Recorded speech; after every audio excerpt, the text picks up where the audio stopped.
Thank you very much, guys. Thank you for coming. The first topic I'm going to be addressing is my job. I enjoy my job. I was told recently to avoid surrounding myself with yes men. I've been trying to do the opposite, so I've surrounded myself with no women.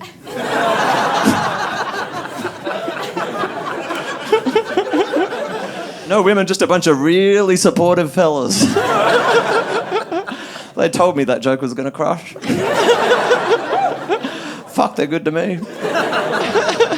The bloody boys. Anyway, it's good to be here. I like my job. Part of what I like about my job is I get to prepare some of what I say, which calms me down, right? But it started bleeding into my regular life, and sometimes I'll find myself, when I'm going to a new type of social setting, like in my personal life, I'll find myself planning something to say on my way to calm me down, but it doesn't always work. I stayed at an Airbnb recently with friends, accidentally left my pillow at the Airbnb, had to get in touch with the owner afterwards to arrange a pickup. She happened to be coming near me, the owner, at a particular time. It was her idea to meet in a supermarket car park at 3:30 p.m. on a Thursday, and I was driving there thinking, this is a new social situation.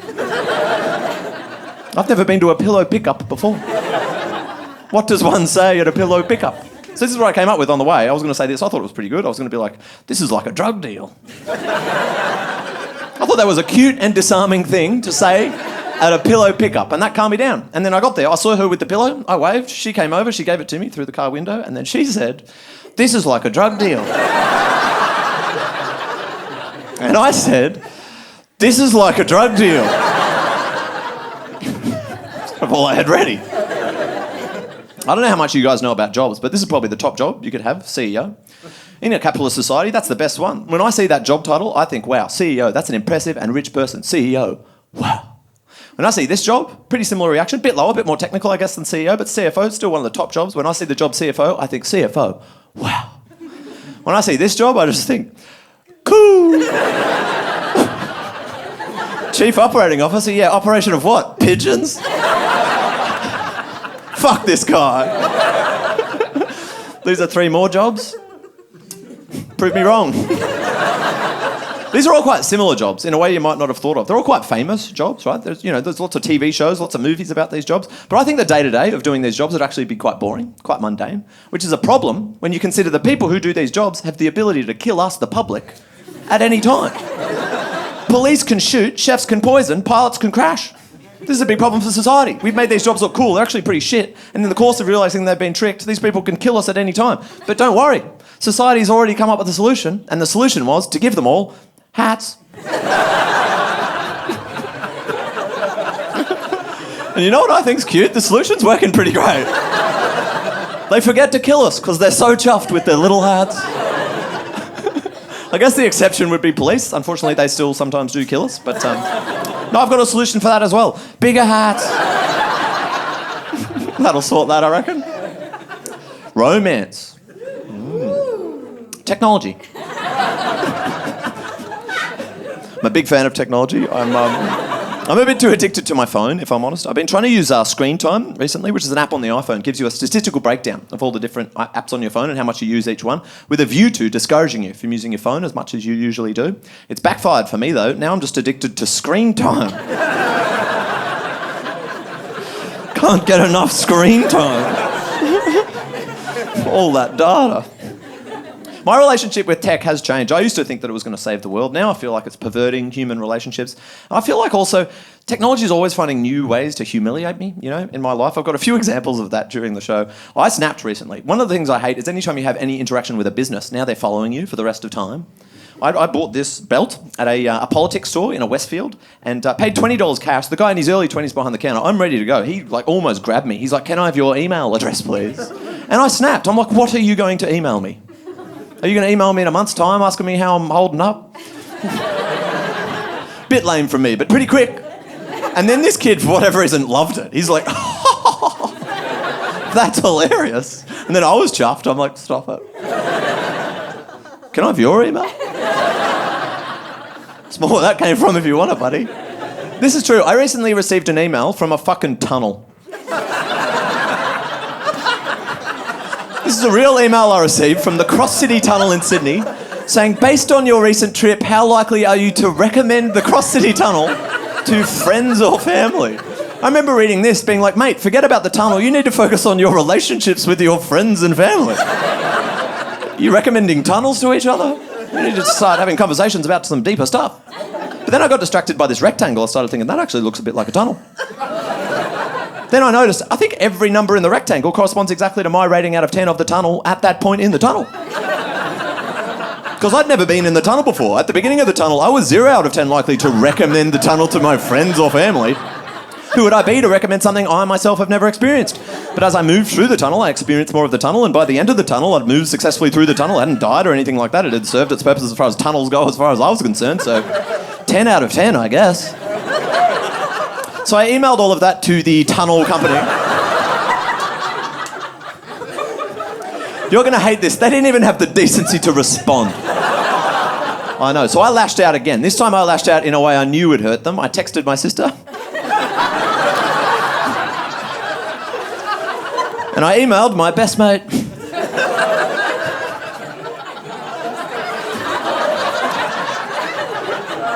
Still working pretty good.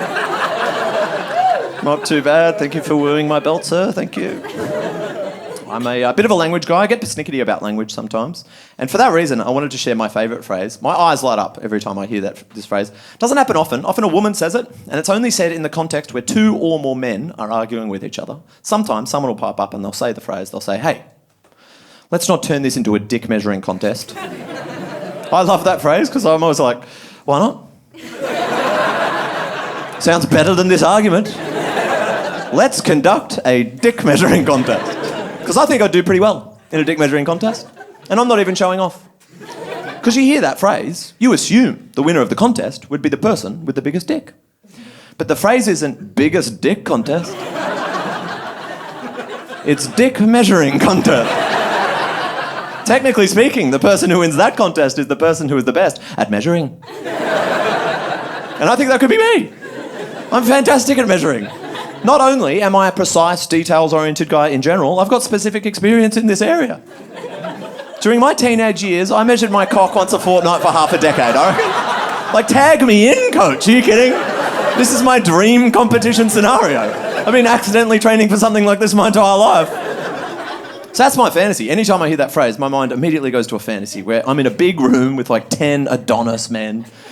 They're all screaming at each other about some fine point of detail. Fuck you, you're wrong, you've got no clue. There's a woman there. She's like, let's not turn this into a dick measuring contest. I pop up. I reckon we should. And all these big blokes, they get defensive. They're like, all right, bro, you want to do that? Your funeral, mate. And one by one, they all whip out their enormous, enormous penis. I whip out my ruler. I start measuring the penises very precisely. The guy with the biggest revealed penis, he hasn't cottoned on yet. He starts getting cocky. He's like, looks like I've won this one, boys. And that's when I blow his mind. I'm like, oh yeah? How many dicks have you measured? And that's when it dawns on him. He's like, oh my God, boys. He's got us on a technicality.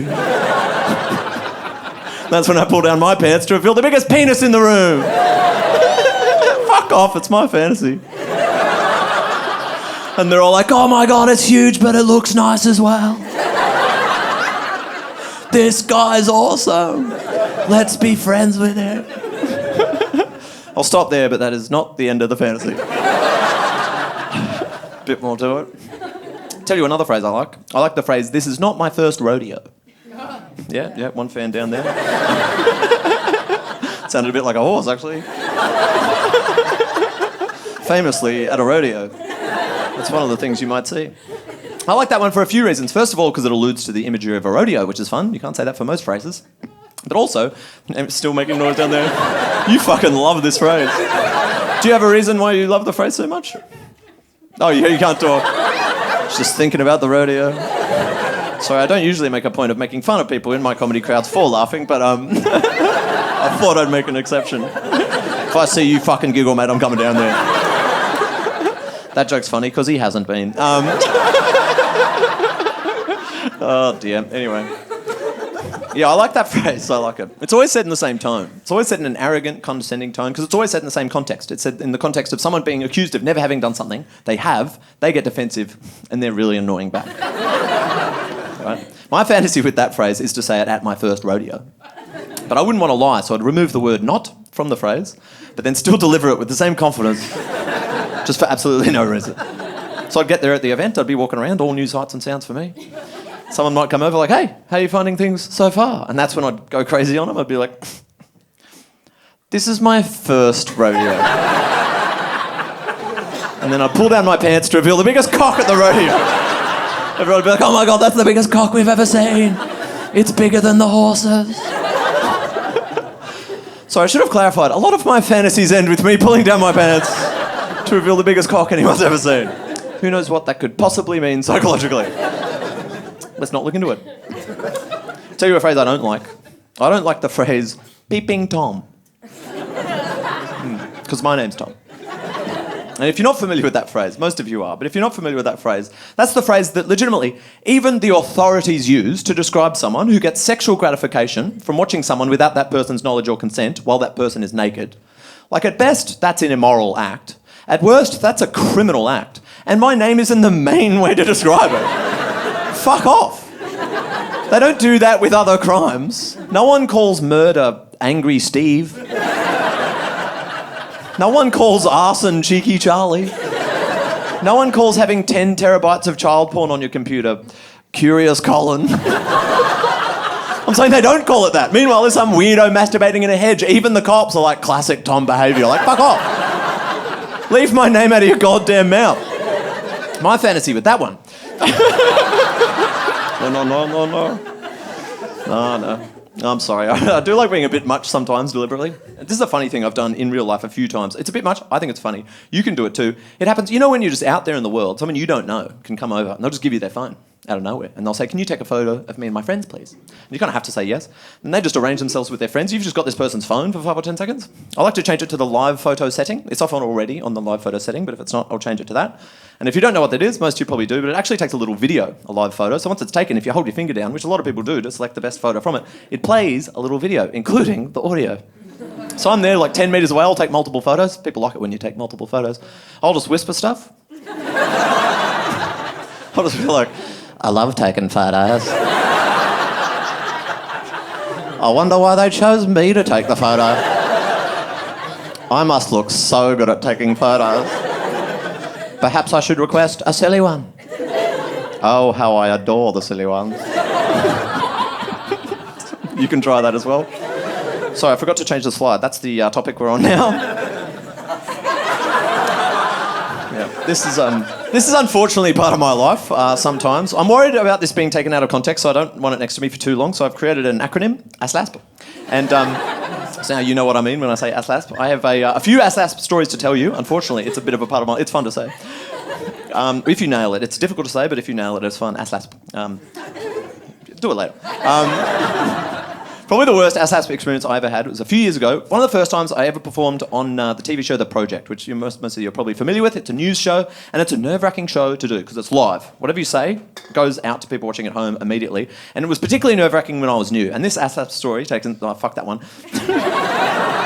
It's annoying when you don't get it. This ASLASP story, yeah...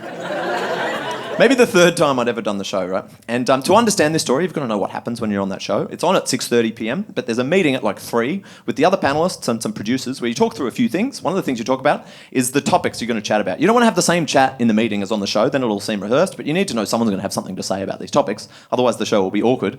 And one of the things we were going to chat about on this particular day was Netflix were in the news. They'd announced they were casting for the new season of The Crown, and they were looking for lookalikes of William and Harry. And as part of the discussion in the meeting, a producer gets up a photo on a TV screen in the meeting room of William and Harry when they were like 21, 23 years old. And particularly when I was new, I'm the only comedian in the room, I feel an obligation to be funny. And I'd never seen this photo, I'd never even seen them at this age before. I'm not a big royals guy, but I was taken aback about how attractive they were. And so I was like, these are sexy boys, are you kidding? Like they're like male models. I didn't know they were that hot back in the day. And I went on a rant, I'm like, look at William, his skin is perfect, his hair's popping, his lips are popping, like this guy's hot as hell. And it's getting big laughs in the meeting, if you can believe it. Everyone's older than me, they couldn't believe I'd never seen them at this age before, and they're all like, that's the chat, we'll read the headline, you just go on that rant, that's so funny, Tom. I'm like, okay, if you want me to, then we get to the show.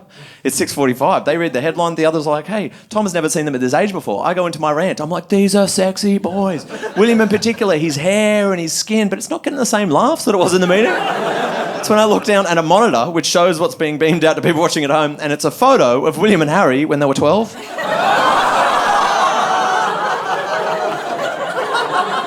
So in my head, I'm like, there's been a miscommunication. This is not the photo that was discussed in the meeting. But then I'm like, I'm not allowed to talk about the meeting, I don't think. And I'd only planned one thing to say. I wasn't very good at improvising in live TV at the time. It was a bit of a pillow pick-up situation. I just kept going. I'm like, their lips, though. Their lips are quite nice.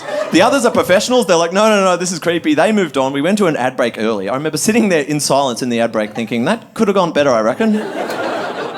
And then there were a few other panellists there. Lisa Wilkinson, one of them. She's like an older, more experienced and respected journalist. She turned to me, I think to be nice and to break the silence. And this is what she said. She goes, that was kind of like you were a pedophile. I'm like, yeah, it's exactly what it was like. Had another ASASP experience last year. I went to a play in Sydney in like a small theatre. And it was trendy theatre. I'd never been there before. At halftime, or intermission, as they call it, halftime during the play, I went to the bathroom, right? And as I got closer to the two bathroom areas, I noticed that both doors had non-gendered bathroom written on both of them. But nevertheless, there was a big line of men for one, big line of women for the other one. So I instinctively get in the back of this male line. But as I was walking past, I saw into the one that all the men were lining up for. And in there were 2 urinals and 2 stalls. And so I'm standing at the back of this male line. I start getting impatient. It's not moving very quick. I'm impatient at the best of times. Then I start thinking, hang on, there's 2 urinals in the one that men are lining up for. They both say non-gendered. They could have the same layout. What if there's 2 urinals no one's using in the women's one? I could just skip the line right now, get to pee right now, and look like the one cool guy who's rejecting the gender binary at this inner city theatre. Perfect. So I walk past all the men, walk past all the women, open the one that all the women are lining up for. There's no urinals in there. Just 2 women washing their hands, like, hello. They can see my face, like, oh. And it's when I saw their faces I realised I don't think I'm coming across like the progressive hero I was imagining. I think I seemed like a guy who's been like, I've always wanted to see in the women's. Finally, they can't stop me. And I was like, oh, sorry. And then I went to the back of the male line. After about a minute, I stopped getting embarrassed and I started getting impatient again. Then I looked behind me and there was one disabled cubicle. I opened that. That was free. Almost went in there, but then I caught myself. I'm like, you're being too impatient. So I went to the front of the male queue. I'm such a pest. Tapped that guy on the shoulder and was like, oh, mate, you're next. There's a disabled cubicle in there if you want to use that. He goes, oh, cheers. And then he goes in there, shuts the door. Legitimately, within like 2 seconds of the door closing, an old man with a cane comes around the corridor. I'm immediately in the back of the male queue. He took ages to get down the corridor. He was only waiting like 5-10 seconds. Like, it wasn't a big deal. But the guy I sent in there didn't know that. So then the guy I've sent in there, he comes out, immediately clocks the old man. His face falls. Then he immediately looks at me like, fuck you. Then he looks back at the old man, this time with an apologetic face. Then he looks back at me, this time with a face kind of imploring me to admit my role in this situation. And I was standing there. I only had 1 second to decide what face to make back. But the face I went with was... How could you? I think I get awkward around bathrooms, and I do have a romantic-based story for you. I went on a date earlier this year, and okay, you know, that is probably one of the most patronising things that's ever happened to me in my life. 3 woos for going on a date. I'm in my 30s. That shouldn't get a woo either. That deserves more of a woo than just going on a date. But this is woo. I thought it was going well. That's woo-worthy. I thought it was going well after about... No one woos that. Fucking hell. No, this can't turn into a situation where I'm begging for woos and then I go, please, no, please. Stop it. So I went on a date at a pub, and after about an hour, it was going pretty well. I go to the bathroom, and I come back from the bathroom, and after about a minute of being back from the bathroom, the girl I'm on a date with says this. She's like, I think your phone's making some noise in your pocket. And for some reason, I denied it. I'm like, no, it's not. And she's like, yeah, it is. Get it out. And I get it out, and sure enough, my phone is playing a video that I don't recognise. Immediately in my head, I'm like, oh, I checked my phone at the urinal. I must not have locked it accidentally. And then I put it in my pocket, it's bashed away, and something random's come up, right? But I didn't say that. Instead, I just clicked it in front of her to see what it was. And it's not even what you're thinking. It was like almost worse. It was the show The Lincoln Lawyer on Netflix. And I immediately got defensive because I'm trying to seem cool on this date. And in my mind, I've never seen it, but it doesn't seem like a very cool show to me. So I got defensive and I said to her, I'm like, I wasn't watching The Lincoln Lawyer on my phone in the bathroom. And then she's like, okay. And I'm like, I need you to believe me that I'm not so addicted to The Lincoln Lawyer. I can't go an hour without a 60-second hit of The Lincoln Lawyer on my phone in the bathroom. And she's like, I believe you. I'm like, I'm not hearing much belief in your tone.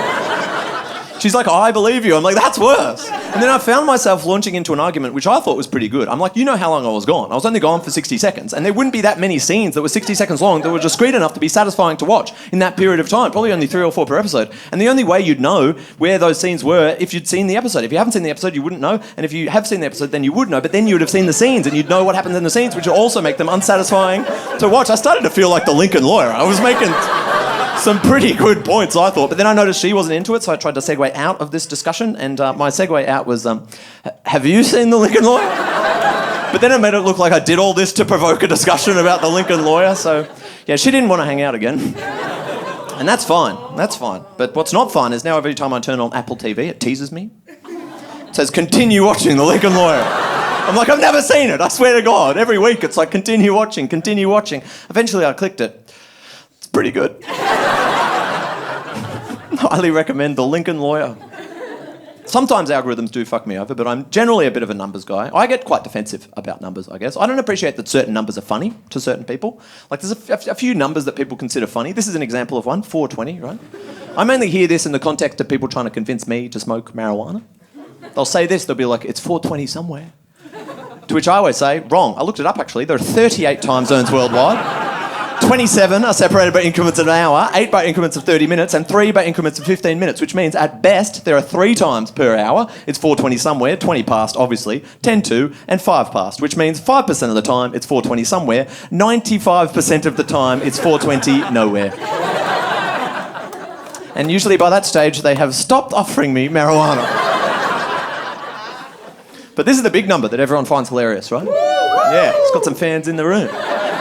Obviously, people think that's funny because of the 69 sexual position, but I don't find this number very funny because I don't enjoy the 69 sexual position. Yeah, don't...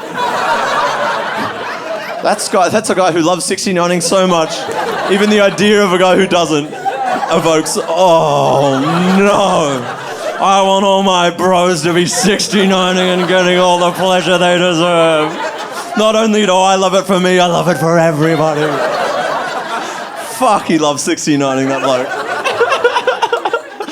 All power to you.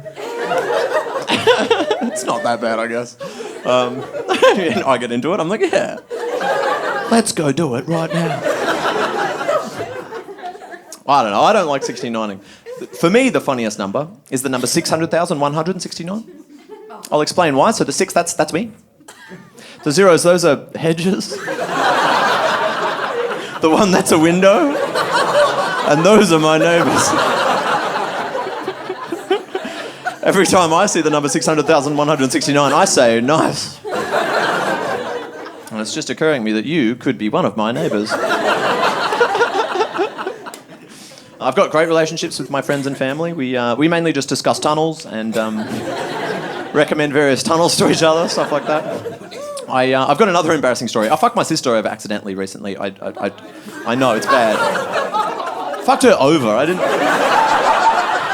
accidentally fucked my sister recently. Is this relatable? This guy's like, yes! Dude, you 69er! She was pointing at him like, that's you.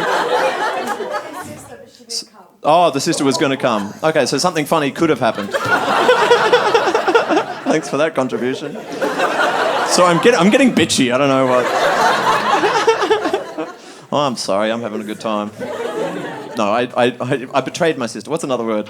I let my sister down recently. I did. And, yeah, no, I know it's sad. She lent me her car. It was a very nice favour because she needed it as well, but I needed it more, so she lent it to me for a few weeks. And I was very mindful because the favour was so nice, I didn't want to let her down and damage the car in any way. It's also a bit fancier than my car. It's got one of those buttons to turn it on instead of turning a key. It reminds you of the fanciness every time you get in. And the first day I was driving and I got lunch, get back in, turn the fancy button on, and then I noticed the guy in front of me, he starts backing back to leave. So I'm like, oh, I'll let him go before I go. But then he's getting quite close. He's coming back slow and consistent. I thought maybe he didn't see me, so I gave him a little courtesy beep. But then that didn't do anything. He kept coming back. Now I'm getting scared. Now I'm getting anxious. So I give him a big kind of angry beep. That didn't do anything. Now he's really about to make contact. I hold my hand down on the horn. He's still coming. It's a busy area. There's pedestrians and stuff. I start pointing at pedestrians. They look at me. I'm pointing. I might need a legal witness. He's about to damage my sister's fancy car. Then contact's made. I'm like, fucking hell, I'm angry now. I give one more angry beep. And then I turn off my car. I find myself launching out of the car to go confront this guy. Go round and there's no one in that car. Then I'm like, oh, he's left the handbrake off and he's rolled into me. So I Took 2 steps back and I noticed, no, the road's angled that way. And then it's dawned on me, I just haven't done the handbrake right. I've rolled into a parked car while beeping at a parked car and pointing at pedestrians like, look at this fucking moron. Look at this idiot. I need a legal witness to this. I'm about to be the victim of a crime. Everyone on the street like, this is all you. You are the only character in this story. Yeah, I know. My interest in a legal witness plummeted. I still haven't told my sister that either, which is bad. And not normal. We're usually a pretty honest family. I've got an example of my mum's honesty back in the day. This is a true story. This is the story of how I found out what periods were, which I sensed you wanted to know. It's a true story. When I was 7 years old, it's a bit early, I found what, looking back, was a tampon wrapper, but I didn't know what this was. So I remember picking it up and going to Mum, like, Mum, what's this? And I still remember my mum's face, because her face fell. I think she was thinking, God, now I've got to explain this. But she decided to, because she was an honest person. And this is what she said. She goes, oh, okay, Tom, don't tell anyone at school, but every month your mum bleeds out of her vagina. And I remember thinking, why would I tell anyone at school? What do you think I'm talking about at school? I'm 7 years old. I think I'm rolling into the playground. Everyone's arguing about Blastoise. And they're like, boys, you're going to want to hear this. You know how we've all kind of been operating under the assumption that my mother doesn't bleed out of her vagina? Big news. Big news on that front, actually. So I remember looking at Mum like, yeah, no worries, Mum, won't mention it. Continued on with my day. But there was an aspect of what Mum told me that stayed with me for a while, because my mum forgot to mention something. She forgot to mention something pretty significant. She forgot to mention that other people also bleed out of their... I thought my mum had a rare vaginal disease that was so serious it was happening monthly with no mention of a cure. Not only that, I thought it was a family secret. I thought she said, don't tell people at school, otherwise the neighbours might find out and stop talking to the family, because my mum's vagina was so specific and strange. This is legitimately what I thought as a 7-year-old. This was a lot for a 7-year-old to bear. But I loved my mum. I respect my family's reputation. I didn't say shit. And it was only years later I realised what was actually going on. And I think I was maybe 11. That's when we found out about puberty from the official people. And I don't know if they did this at your school, but at my school they got all the Year 6 kids into the hall on a random Thursday afternoon to tell us about puberty, right? Because our bodies are about to change. Boys and girls' bodies are about to change in different ways. And it was in that meeting, I remember maybe that being the first time that I realised maybe it's going to be easier being a man than a woman. Because in my meeting, I don't know if it was the same for you, but there were 2 big issues, 2 headline issues. It was periods and wet dreams. And they started with periods. They were like, girls, pretty soon you're going to start bleeding out of your vagina. There's going to be a lot of rigmarole involved. It's going to be a big hassle. There's also going to be pain. It's also going to have like hormonal effects on your body. And this is going to happen every month for decades until you hit what's called menopause. And I remember a girl next to me, I heard her say to herself, damn. And I felt that. I'm like, yeah, fucking hell. I thought this was going to be about banning pogs or something. Then the teachers turned to us, they're like, it's not easy for the boys either. Because boys, over the course of your lives, a handful of times, while you are asleep, you're going to have an orgasm. I just remember sitting there like, fucking cool. We have nailed this one, boys. This has been a good assembly. So I pulled down my pants. Let's get it started.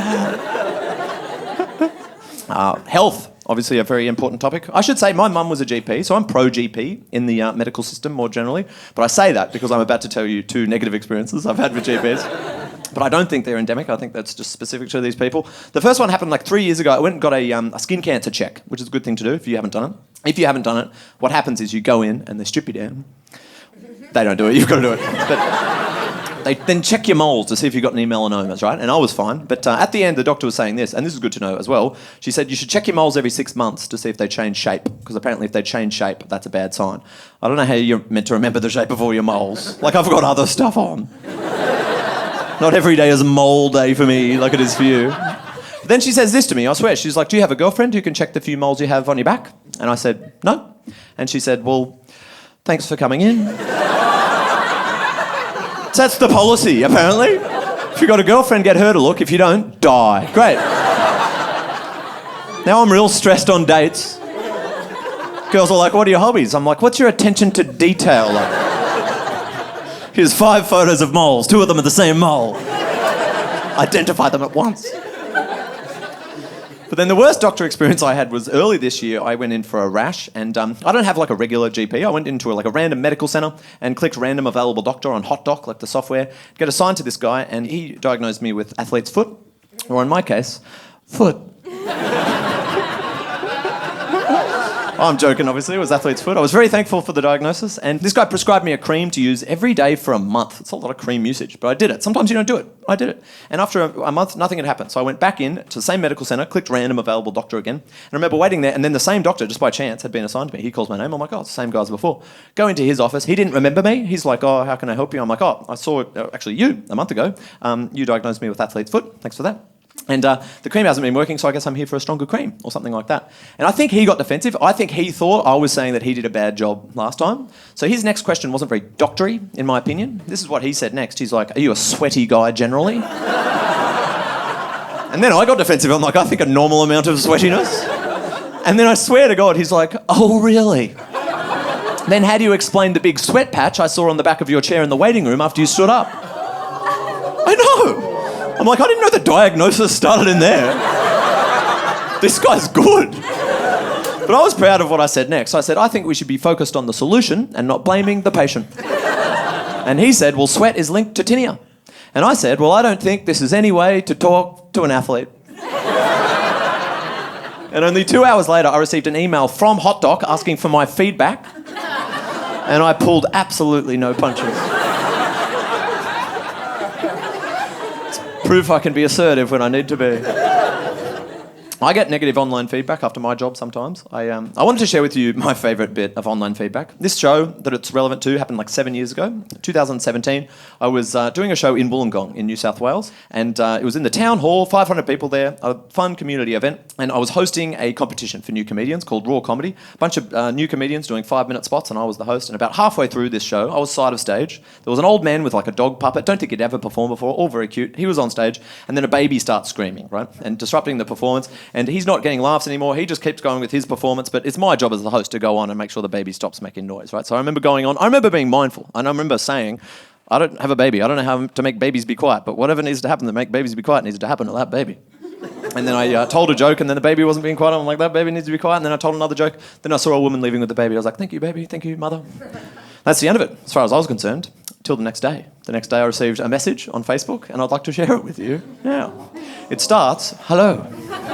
I'm not usually one to message like this, but then again, I'm not usually one to get myself into confrontations. I was at the Wollongong comedy show last night. I was the woman you were into about the baby. I understand the joke side of what you're getting at. I can take a joke as much as the next person, but I feel this situation was a little more than that. I could let this slide. I'm like, perfect. But I've decided to speak my truth. Damn. You may care, you may not. You may even use this as an extra spin in your next stand-up. Who knows? I have no idea what kind of person you are, but I like to see the best in people and give them the benefit of the doubt. Anyway, this isn't a venting message. More to clear a few things up with you, here they are. And it was when I saw that colon that I realised everything up until now had been the introduction. So there's quite a lot more, and I want to show it all to you, but we don't have all night. So I've introduced a bit of a colour coding scheme. So from now on, if anything's underlined with red, what she's saying is not true. If it's underlined with blue, that means what she's saying is perfectly normal. And if it's underlined with green, what she's saying is true, but very strange. So this is where we're up to. More to clear a few things up, here they are. My daughter Billy is a toddler, not a baby. She was laughing, not crying at the comedian with the dog puppet. She laughed at every punchline with everyone else. She brought me and everyone sitting around us so much joy. I even had strangers come up to me and say when they saw Billy laughing, they thought, now that is what comedy is about. I actually had no idea that Billy's laughter was abnormally loud, and perhaps too it sounded like crying. I guess when you're sitting in the crowd, the sound travels differently. If I thought at any time Billy was disrupting the comedian, being rude or disrespectful, I would have taken her out immediately. To me, she was enjoying comedy just like everyone else in the room. I don't want sympathy. I just wanted to bring awareness. I'll leave it at that. All the best with your career. And I just responded, many apologies to you and your baby. Sorry, I should have underlined that. I'm just joking around, obviously. Toddler baby awareness is a very important issue. It's actually one of the top types of awareness, if you ask me. I just think it's funny. Like, I don't know if anyone here has toddlers in their lives, but to be fair to her, if you call a toddler a baby, they hate it. They're like, I'm not a baby. I'm not a baby. But the mother shouldn't also be like, she's not a baby. Just my opinion. Probably the time in my life that technology has kind of perverted my human relationships happened also that same year, the same year of the toddler baby fiasco, 7 years ago. And before I tell you this story, I would like to clarify that I am now currently emotionally fine. And no, I am. I suppose I clarify that because the first few times I told this story in public, I got the sense that the crowd felt an obligation to express empathy for my benefit. And I just wanted to tell you that you shouldn't feel an obligation as I tell the story to express empathy for my benefit. You're allowed to feel empathy, but don't feel an obligation to express it for my benefit. Yeah, that'll be the end of me telling you how to feel. But yeah, 7 years ago, I was single back then as well. I've had a girlfriend in between. Well, I should have known if I said it to this fucking crowd that all woo at me. This guy's probably thinking about 69ing my ex right now. But yeah, I say that for no other reason than pride. But 7 years ago, single back then. And I found dating apps all a bit repetitive, and it's partly my fault. But when you match with someone, it was always the same chat for me. It was, how was your weekend? What are you up to this weekend? How was your night? How's your day tomorrow? This stuff like that. They're not asking you how your day tomorrow is. That would be weird.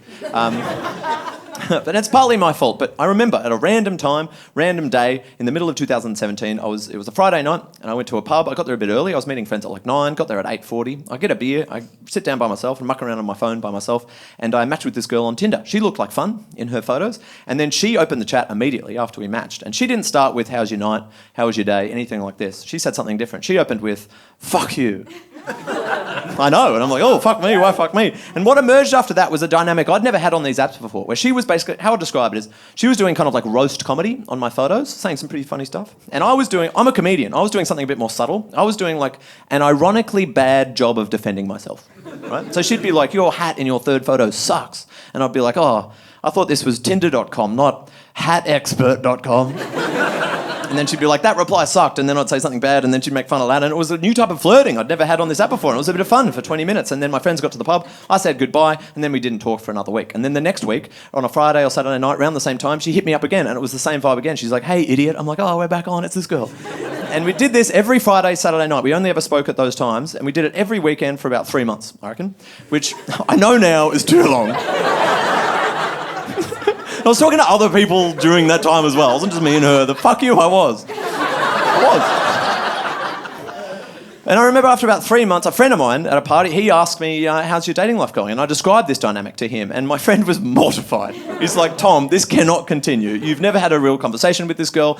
You need to either ask her out or stop talking to her. Like, this can't go on. And I was like, that's a good point. So I waited till the Monday, and I break the dynamic. I messaged her on Monday asking her out. I said, hey, I'd love to buy you brunch. I named a place, I named a time, and she got back to me pretty quick on the Monday saying, that sounds great, I'll see you there. I'm like, perfect. I've got a date for Sunday. That was on the Monday. Then on the Friday, I'm at a friend's place. We're late to a birthday party down the road. It's close, but we're quite late, so I get an Uber. I jump in the front of the Uber. My friends jump in the back. I turn to my right, and the driver of the Uber is her. I swear. It's one of the biggest coincidences I've ever experienced in my life. I live in a city of 6 million people. I don't know what the odds of that are. Immediately, I'm like, it can't be happening. It must be someone who looks like her. I've just been telling my friends about this girl. Like, I must be imagining things. I start trying to whisper to my friends, like, I think this is the girl I was just telling you about. She hears me whispering. She turns. She's like, Tom? I'm like, Tayla? She looks mortified. I think she's embarrassed about being an Uber driver. I'm like, this is crazy. We're seeing each other in 2 days for a date. What are the chances of this? And then she said, yeah, about that. You haven't been talking to me. You've been talking to my 2 male friends who like to get drunk and fuck with guys on my Tinder, and you're the only one who liked it.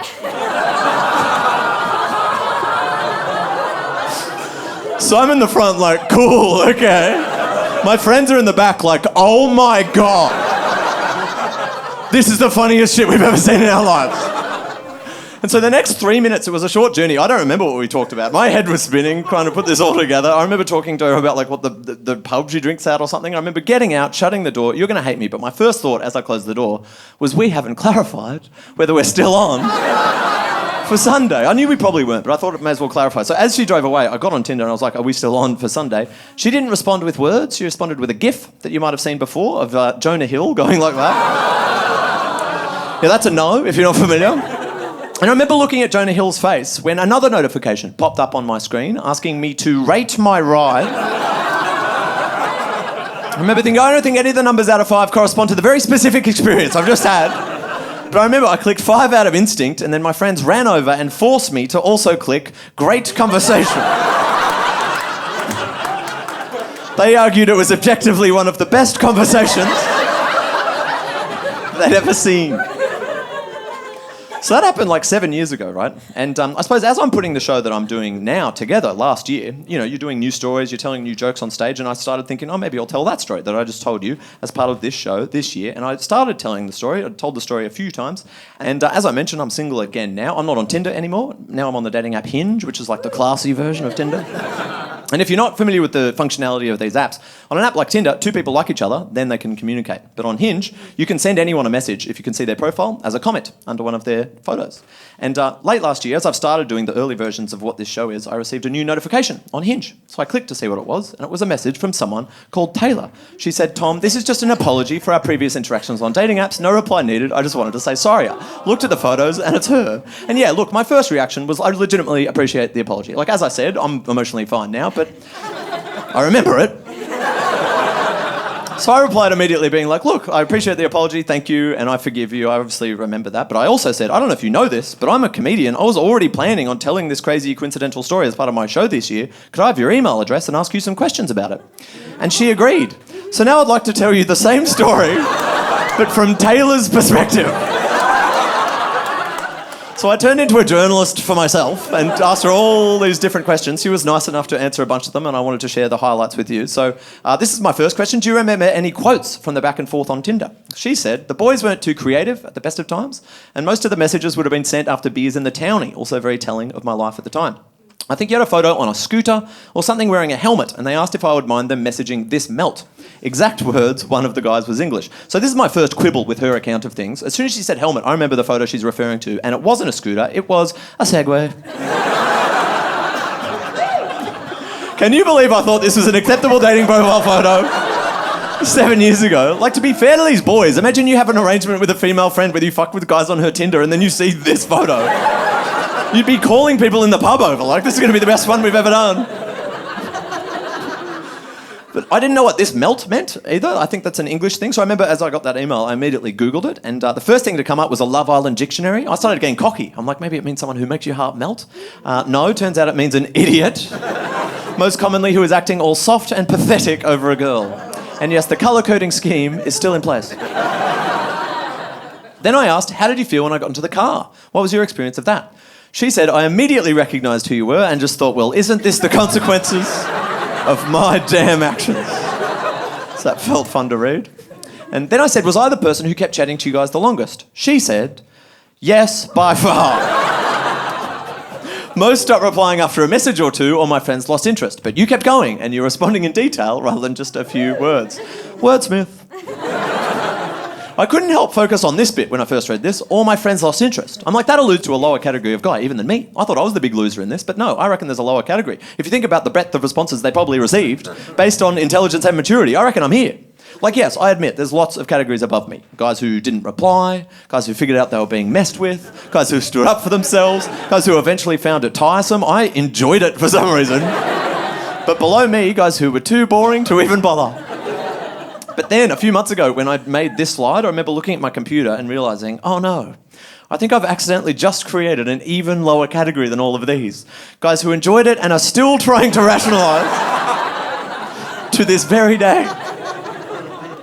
But then she says, at one point they'd even logged in on their own phone with my account. That's how much fun they were getting from it. Looking back, it was definitely just feeding their ego. So when she explained in the Uber, at least I thought they were all a bunch of mates having fun in a pub, but sometimes it was just like one of these guys in his bed, messaging me in my bed. We're just two guys in a bed. Like, at some point, that's not trolling. That's a relationship. I'm not the only one enjoying it for some reason.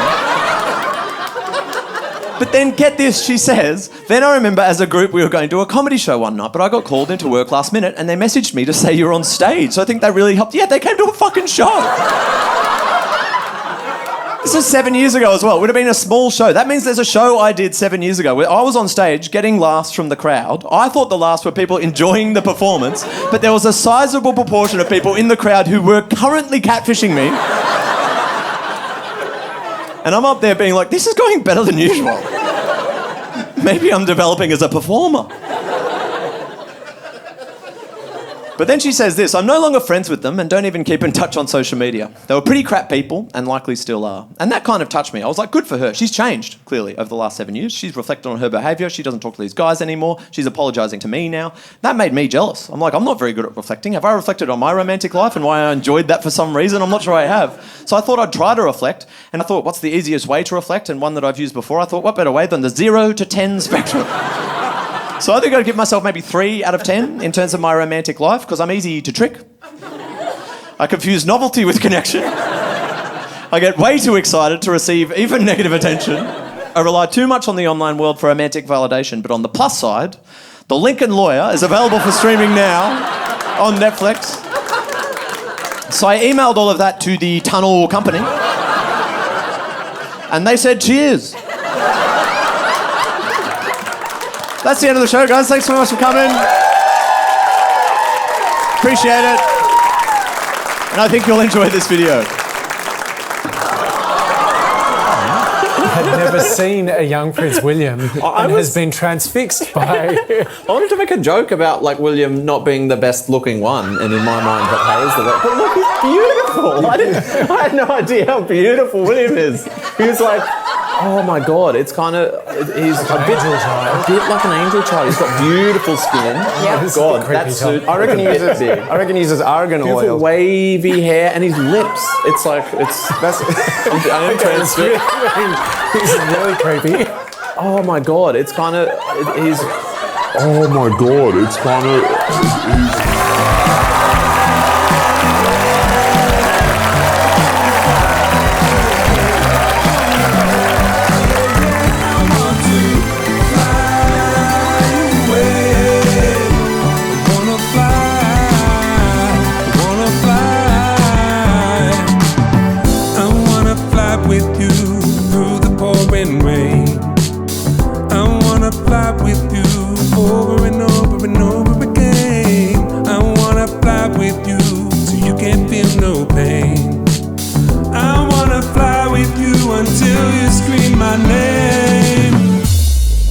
Cashman wants to fly away.